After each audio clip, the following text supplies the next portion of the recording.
ନୀଳମାଷ୍ଟ୍ରାଣୀର ସମୀକ୍ଷା। ଗାଳ୍ପିକ ଗୋଦାବରୀଶ ମହାପାତ୍ର ଓଡ଼ିଆ ସାହିତ୍ୟର ଜଣେ ଅବିସ୍ମରଣୀୟ ପ୍ରତିଭା। ଉଭୟ କବିତା ଏବଂ ଗଳ୍ପ ରଚନା କ୍ଷେତ୍ରରେ ତାଙ୍କର ସ୍ଥାନ ଅତୁଳନୀୟ। ତାଙ୍କର ସମକକ୍ଷୀ ଅନ୍ୟ କେହି ହୋଇପାରିବେ ନାହିଁ। ଉଠକଙ୍କାଳ କବିତା ତାଙ୍କୁ ଜଣେ ଅପୂର୍ବ କବିତ୍ୱର ଯଶକୀର୍ତ୍ତି ଆଣିଦେଇଛି। ଦୁର୍ଗମ ଗିରି ଦୁର୍ଗ ପ୍ରାଚୀର ଜୀର୍ଣ୍ଣ ଦୁଆରେ ବସି ଡାକେ ତାନ୍ତ୍ରିକ ମନ୍ତ୍ର ସାଧନେ ଜାଗ୍ରତ ପୁରବାସୀ। ପୃଥ୍ୱୀବିଦାରି ବାରବାଟୀ ମଡ଼ା ଉଠ ଉଠ ଚଞ୍ଚଳ ଖୋରଧାର ଶତ ସରଦାର ବୀର କର ଉନ୍ନତ ଶିର। ଉଠ କଙ୍କାଳ ଛିଡ଼ୁ ଶୃଙ୍ଖଳ ଜାଗ ଦୁର୍ବଳ ଆଜି ଉଠୁ ଗତ ଗୌରବ ହୃତ ଗୌରବ ମୃତ ଗୌରବ ରାଜି। ଉଠ କଙ୍କାଳ କବିତା ଗୋଦାବରୀଶ ମହାପାତ୍ରଙ୍କୁ ଅପର କାଳଜୟୀ ପ୍ରତିଭାର ସମ୍ମାନରେ ବିଭୂଷିତ କରିଛି। ବାରମ୍ବାର ଏହି କବିତାଟି କଲେଜ ସ୍ତରୀୟ ପାଠ୍ୟକ୍ରମରେ ପଢ଼ାଯାଇ ଆଲୋଚିତ ହୋଇଅଛି। ଗୋଦାବରୀଶ ମହାପାତ୍ରଙ୍କର ଦୁର୍ଗର ନିଦ୍ରାଭଙ୍ଗ କବିତା ମୋର ଆଇଏ ଶ୍ରେଣୀରେ ବ୍ରହ୍ମପୁର ବିଶ୍ୱବିଦ୍ୟାଳୟ ଭଞ୍ଜବିହାରର କୋର୍ସରେ ପାଠ୍ୟ ପ୍ରଚଳିତ ଥିଲା। ମୁଁ ବ୍ରହ୍ମପୁର ସହରରେ ଥାଇ ସେଠା ବ୍ରହ୍ମପୁର ସିଟି କଲେଜରେ 1981 ମସିହାରୁ ନେଇକି 1983 ମସିହା ପର୍ଯ୍ୟନ୍ତ ବାଧ୍ୟତାମୂଳକ ଓଡ଼ିଆ MIL ପାଠରେ ପଢ଼ିଥିଲି। କେତେ ଯୁଗ ପରେ ଦିନେ କେଶରୀ ଯୁଗର ଦୁର୍ଗ ଗୋଟିଏ ଜାଗିଲା ଆପଣା ମନେ। ଦୁର୍ଗର ନିଦ ଭାଙ୍ଗିଯାଇଛି।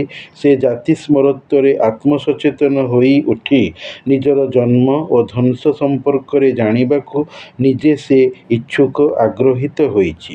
ନଦୀ ସୂର୍ଯ୍ୟ ଚନ୍ଦ୍ର ବାୟୁ ଆଦି ପ୍ରାକୃତିକ ବିଭବ ସମସ୍ତଙ୍କୁ ପଚାରି ନିଜ ସମ୍ପର୍କରେ କିଛି ଜାଣିପାରି ନାହିଁ। ଯାହା ବା ଜାଣିଛି ତାହା ସ୍ୱଳ୍ପ ବା ସମୁଦ୍ରକୁ ଶଙ୍ଖେ ଭଳି। କାଳକ୍ରମେ ଜଣେ ଐତିହାସିକ ବ୍ୟକ୍ତିତ୍ୱ ଆସି ବାରବାଟୀ ଦୁର୍ଗର ଐତିହ୍ୟ ବା ଇତିହାସ ଓଡ଼ିଶାବାସୀଙ୍କୁ ଇତିହାସ ବହି ଲେଖି ଗବେଷଣା ରୀତିରେ ଜଣାଇଅଛନ୍ତି। ଗୋଦାବରୀଶ ହିମାଳୟ ନାମରେ କବିତା ଶ୍ମଶାନ ଉପରେ କବିତା ଲେଖିଛନ୍ତି। ଶ୍ମଶାନ କବିତାଟି ମୋର BA ଶ୍ରେଣୀରେ ସମ୍ବଲପୁର ବିଶ୍ୱବିଦ୍ୟାଳୟ ଅଧୀନରେ ଥାଇ ଟିଟିଲାଗଡ଼ର DAV କଲେଜରେ ଥିବା ଅବସ୍ଥାରେ ପାଠରେ ପଢ଼ିଥିଲି। ଉଠ କଙ୍କାଳ କବିତା ଗୋଦାବରୀଶ ମହାପାତ୍ରଙ୍କୁ ଯେମିତି ଅମର ଲୋକପ୍ରିୟ କରି ରଖିଛି ଠିକ୍ ସେମିତି ତାଙ୍କ ଦ୍ୱାରା ରଚିତ ଗଳ୍ପମାନ ଯଥା ଏ ମଣିଷକୁ ପଥର କଲା କିଏ ଅନେକ ବାର ଶ୍ରେଣୀରେ ପଢ଼ାଯାଇଥିଲା। ମୋର ମଝିଆ ବଡ଼ ଭଉଣୀ ମୁଁ ମୋର ବଡ଼ ଭାଇ ମୋର ଝିଅ ଆମେ ସବୁ ନିଜ ନିଜର ସ୍କୁଲ ଜୀବନରେ ପଢ଼ିଥିଲୁ। ଗପଟିର ରେଡ଼ିଓ ନାଟକ ଶୁଣିଥିଲି। ତା ଛଡ଼ା ଜାତିର ଧକ୍କା ମୋର ସପ୍ତମ ଶ୍ରେଣୀରେ, ବ୍ରତଭିକ୍ଷା ଗଳ୍ପ ମୋର ଅଷ୍ଟମ ଶ୍ରେଣୀରେ, ଲୋକେ ବୋଲିବେ କ'ଣ ମୋର ନବମ ଶ୍ରେଣୀରେ। ଏବେ ମଧ୍ୟ ବଞ୍ଚିଛି ଗଳ୍ପ ମୋର MA ଶ୍ରେଣୀରେ ପଢ଼ାଯାଇଥିଲା।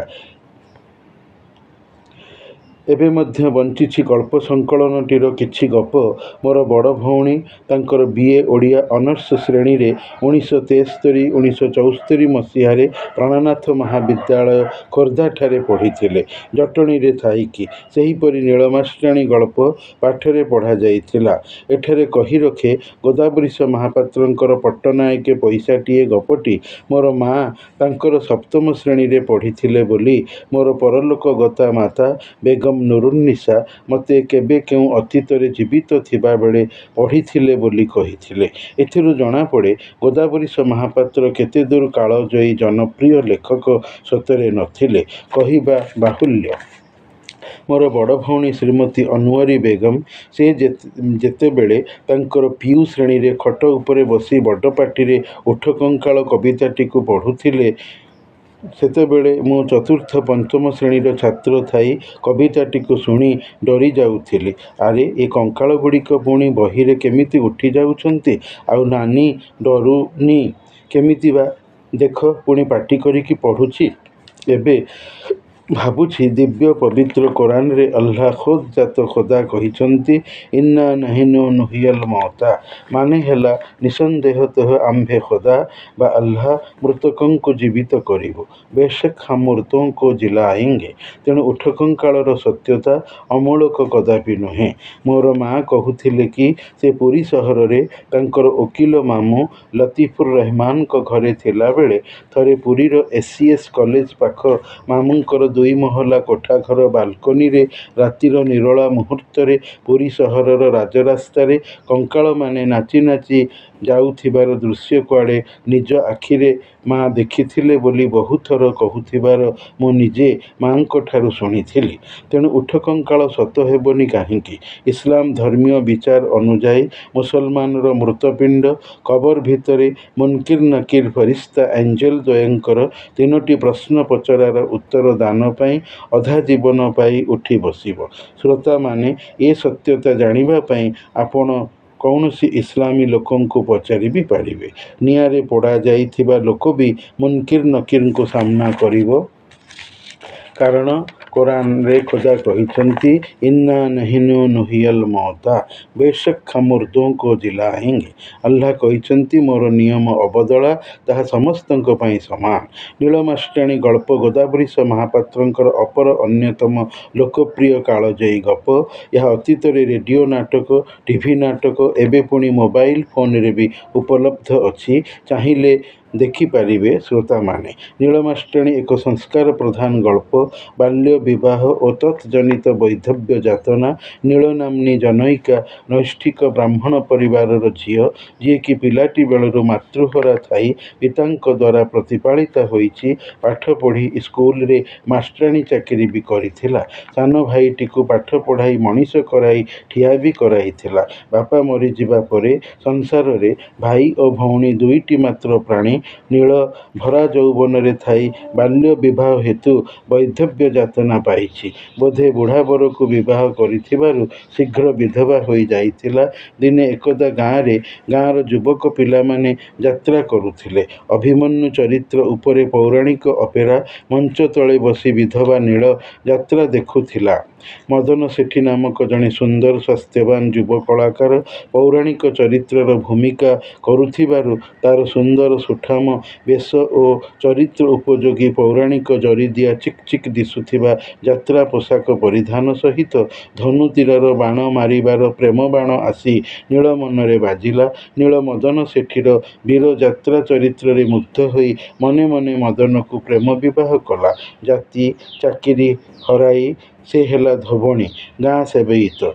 ଲୋକଙ୍କର ମଇଳା ଲୁଗା ମୁଣ୍ଡରେ ବୋହି ନେଇ ପୋଖରୀକୁ ତୁଠରେ ନେଇ ଧୋଇଲା। ନୀଳ ମାଷ୍ଟ୍ରାଣୀରୁ ହୋଇଗଲା ନୀଳ ଧୋବଣୀ। ମନର ପ୍ରେମ ପାଇଁ ନୀଳ ଜୀବନର ଏହା ସବୁଠୁ ବଡ଼ ତ୍ୟାଗ। ହେଲେ ଏହି ତ୍ୟାଗର ମୂଲ୍ୟ ମଦନ ସେଠୀ ବୁଝିଲା ନାହିଁ। ମଦନ ମଦ ପିଇ ମାତାଲ ହେଲା, ନୀଳକୁ ବାଡ଼େଇଲା। ନୀଳର ମଦନ ପ୍ରତି ରହିଥିବା ପ୍ରେମ ନିଶା ଉପଲବ୍ଧି ସ୍ତରରେ ପହଞ୍ଚିଲା।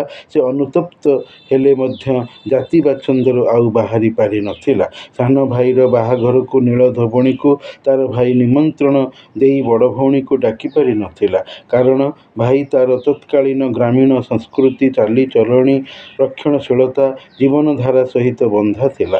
ପ୍ରଗତିଶୀଳ ହୋଇପାରି ନଥିଲା। ହେଲେ ଭାଇକୁ ମଧ୍ୟ ଗାଁ ଲୋକେ ବାଛନ୍ଦ କରିଦେବେ, ସେ ଗାଁକୁ ନେଇ ଚଳିବ, ଭଉଣୀ ନୀଳକୁ ନେଇ ନୁହେଁ। ଭଉଣୀ ନୀଳ ତ ଆଗରୁ ଜାତି ହରେଇ ସାରିଥିଲା। ଧୋବା ଘରେ ପଶି ଧୋବାକୁ ବାହା ହୋଇ ତାକୁ ପ୍ରେମ କଲା। ମଦନ ଘରକୁ ମଦନର ସ୍ତ୍ରୀ ହୋଇ ଆସିଲା ମାନେ ସ୍ୱତଃ ଜାତି ହରାଇ ଅପବାଦ ପାଇଲା। ନୀଳ ମାଷ୍ଟ୍ରାଣୀ ଗପଟି ସଂସ୍କାର ଏବଂ କୁସଂସ୍କାରର ଯୁଗପତ୍ ଚିତ୍ର ଦେଇଥାଏ। ଗୋଟାଏ ପଟେ ନୀଳ ମଦନକୁ ପ୍ରେମ କରି ମଦନର ସ୍ତ୍ରୀ ହେବା ମନ ଚାହେଁ ବିବାହ ଯେଉଁ କଲା ସେଥିରେ ସଂସ୍କାରବାଦିତା ରହିଥିଲା। ପକ୍ଷାନ୍ତରେ ଭାଇ ତାକୁ ତାର ବିବାହରେ ବଡ଼ ଭଉଣୀ ନୀଳକୁ ନ ଡାକିବା, ନିମିତା ନ ଦେବା କୁସଂସ୍କାରର ଚିହ୍ନ। ଯଦି ଭାଇ ଭାବିଥାନ୍ତା ମାନବିକତା ମଣିଷର ସବୁଠୁ ବଡ଼ ଜାତି, ଏ ବ୍ରାହ୍ମଣ ଧୋବା ଜାତି ତୁଚ୍ଛ। ମଣିଷର ମନ ସଂଗଠିତ ଥିବା ମିଥ୍ୟା ମନୋଭାବର ଉତ୍ପନ୍ନ। ମଣିଷର ସାଂସାରିକ କାର୍ଯ୍ୟକାରିଣୀ ସତ୍ତାରୁ ଆଗତ ହୋଇଛି। ମାନବିକତାର ପ୍ରଗତିଶୀଳତାର ବ୍ୟବହାର ପାଖରେ ଯାହାକି ମୂଲ୍ୟହୀନ, ଏହାକୁ ତତ୍କାଳୀନ ମାନବୀୟ କୁସଂସ୍କାରଗତ ପରିବେଶ ବୁଝି ନ ଥିବାରୁ ଭାଇ ଭଉଣୀର ଅପତ୍ୟ ପ୍ରେମ, ଭଲ ପାଇବାକୁ ତଦୀୟ ବା ସେମାନଙ୍କ ଜୀବନରେ ତତ୍କାଳୀନ ମାନବୀୟ ସଂସ୍କୃତି ସ୍ୱୀକୃତି ଦେଇପାରି ନଥିବା କାରଣରୁ ଭାଇ ଭଉଣୀ ପାରସ୍ପରିକ ମିଶିପାରି ନଥିଲେ। ଭାଇ ଭଉଣୀକୁ ନିଜ ବିବାହ ଜନିତ ମାଙ୍ଗଳିକ ଶୁଭକାର୍ଯ୍ୟରେ ଡାକିପାରି ନଥିଲା, ଯାହାଫଳରେ ଭାଇର ସ୍ତ୍ରୀର ବିବାହର ବଉଳ ପାଟକୁ ମଧ୍ୟ ନୀଳକୁ ପୋଖରୀ ତୁଠରେ ଧୋଇବାକୁ ଭାଇ ଦେଇପାରି ନଥିଲା। ପଡ଼ିଶା ଘରର ଅନ୍ୟ କେହି ଜଣେ ଧୋଇବାକୁ ଆଣିବା ଏବଂ ଭାଇର ବାହାଘର ଭୋଜିର ଖାଦ୍ୟ ଖାଇବା ଜାଣି ନୀଳ ମନ ଛଟପଟ ହୋଇଛି କି ସେ ବି କେମିତି ଭାଇର ବିବାହ ଭୋଜିର ଖାଦ୍ୟ ଖାଆନ୍ତା। ପଡ଼ିଶା ଧୋବାସାହିର ଘରେ ପଶି ଖାଦ୍ୟ ଖାଇବାକୁ ମାଗିବା, ଭାଉଜର ବଉଳ ପାଟ ଲୁଗାକୁ ଧୋଇ ସଫା କରି ନିଜ ପାଖରେ ସ୍ୱଇଚ୍ଛାରେ ରଖିବା, ଭାଇ ନ ଆସିଲେ ନ ମାଗିଲେ ତାକୁ ଦେବ ନାହିଁର ସଂକଳ୍ପ କରିବା ଇତ୍ୟାଦି କାର୍ଯ୍ୟକଳାପରେ ନୀଳର ନିଜ ସାନ ଭାଇ ପ୍ରତି ମୋହ ମାୟା ଭଲ ପାଇବାର ଚିହ୍ନ ରହିଛି ବୋଲି ଜଣାପଡ଼େ। ଶେଷରେ ସାନ ଭାଇ ନିଜ ବିବାହ ପରବର୍ତ୍ତୀ ଚତୁର୍ଥୀ ରାତିର ପୂଜା କାମରେ ନିଜ ସ୍ତ୍ରୀର ବଉଳ ପାଟକୁ ମାଗିବାକୁ ଆସିଛି। ବଡ଼ ଭଉଣୀ ନୀଳକୁ ଭାଇ ଭଉଣୀର ମିଳନ ହୋଇଛି ସତ, ନୀଳ ଭାଇକୁ କହିଛି, ମୁଁ ଚାଲି ଆସିଲି ବୋଲି ତୁ ବି ଚାଲି ଆସିଲୁ? ଯା ଯା ଶୀଘ୍ର ଫେରିଯା, ନହେଲେ ଗାଁ ଲୋକେ ତୋତେ ବି ଜାତିରୁ ଅଲଗା କରିଦେବେ। ଭାଇ ଭଉଣୀ ଘରୁ ସ୍ତ୍ରୀର ବଉଳ ପାଟକୁ ନେଇ ଦେଖିଛି, ସେଥିରେ ଭଉଣୀ ଆଖିର ଲୁହ ଦାଗ ଲାଗିଥିବାକୁ। ଜାତି ପାତିର ତୁଚ୍ଛ କୁସଂସ୍କାର ସେତେବେଳକାର ମାନବ ବସତିଯୁକ୍ତ ସଭ୍ୟତାରେ ପ୍ରଗତିଶୀଳ ଚେତନାରେ ଉନ୍ନତି ଲାଭ ପ୍ରାପ୍ତ କରିପାରି ନଥିଲା। ସଂସ୍କାର ଆସିଛି ନୀଳର ଭଲ ପାଇ ମଦନକୁ ବିବାହ କରିବା, ଜାତି ପାତିର ତୁଚ୍ଛ ବନ୍ଧନକୁ ଛିଡ଼ାଇବାରେ। ଅପରପକ୍ଷରେ ସେଇଠି ଜାତୀୟତାର ଅପର ବନ୍ଧନ ସାମୂହିକ ଚେତନାରେ ବଦଳି ନଥିବାରେ ଦେଖାଯାଏ। ଭାଇ ଭଉଣୀ ମିଶିକି ମଧ୍ୟ ମିଶିପାରି ନଥିଲେ। ଲୋକପ୍ରିୟ ଥିବାରୁ ବେତାର ଏବଂ ଟେଲିଫିଲ୍ମ ଗଳ୍ପଟି ହୋଇପାରିଥିଲା ଏବଂ ଅନେକ ଥର କଲେଜ ସ୍ତରରେ ପାଠ୍ୟକ୍ରମରେ ପଢ଼ାଯାଇଥିଲା।